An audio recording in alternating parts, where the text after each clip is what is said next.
बहुत दिनों पहले की बात है। एक घने जंगल में कृष्ण नाम का खरगोश रहता था। उसकी सगी माँ नहीं थी, वह अपनी सौतेली माँ और पिता के साथ रहा करता था।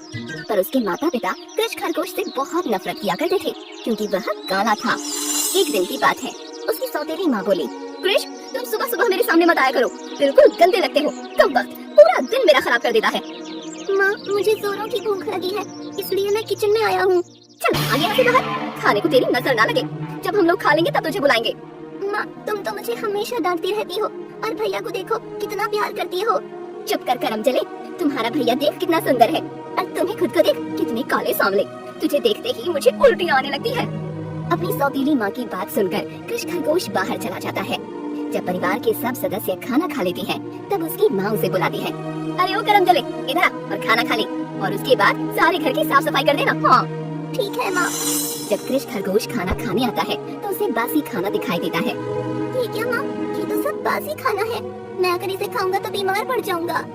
ज्यादा चपड़ चपड़ मत कर, तुझे खाना है तो खा, नहीं तो भूखा मर, मुझे क्या। और ये बर्तन साफ कर लेना, मुझे और भी काम है, समझे।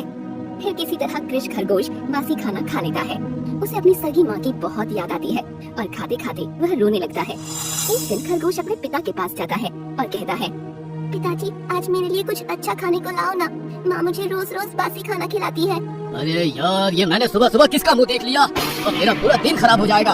अरे भाग्यवान सुनती हो, इधर आओ और इसे मेरे सामने से हटाओ।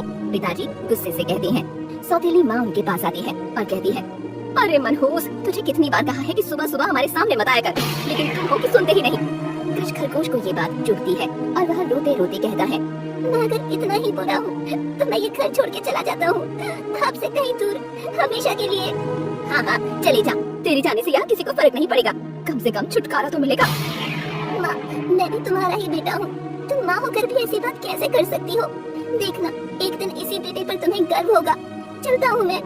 और ऐसा कहकर काला खरगोश सच में घर छोड़कर चला जाता है। कृष्ण खरगोश चलते चलते पास के एक जंगल में पहुंचता है। पेड़ के नीचे बैठकर वह खुद से कहता है, अच्छा होता मैं मर ही जाता, मेरे माँ बाप मुझसे प्यार ही नहीं करते, मेरा जी के भी क्या फायदा। और वह रोने लगता है। कुछ दिनों के बाद कृष्ण खरगोश का भाई चलते चलते इसी जंगल में आ जाता है, लेकिन वह सुंदर होने के कारण एक शिकारी की नजर में पड़ जाता है, और शिकारी उसे पिंजरे में बंद कर लेता है। और कुछ देर के लिए खरगोश पकड़ने हेतु एक पेड़ के नीचे बैठ जाता है, और बीड़ी जलाने के लिए माचिस जलाता है, और आधी अधूरी माचिस वही जमीन पर फेंक देता है। लेकिन घास सूखी होने के कारण वहाँ आग लग गई।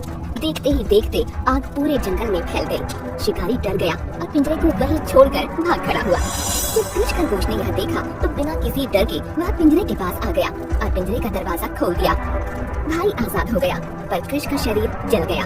कुछ देर के बाद आग शांत हुई, पर कृष्ण खरगोश जलने के कारण वहीं लेटा रहा। उसके भाई ने तुरंत उसके माँ बाप को वहाँ बुलाया।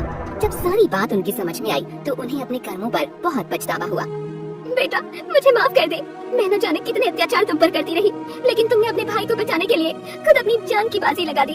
तुम्हारे जैसा भाई और बेटा इस दुनिया में कभी नहीं हो सकते, हमें माफ कर दो बेटा।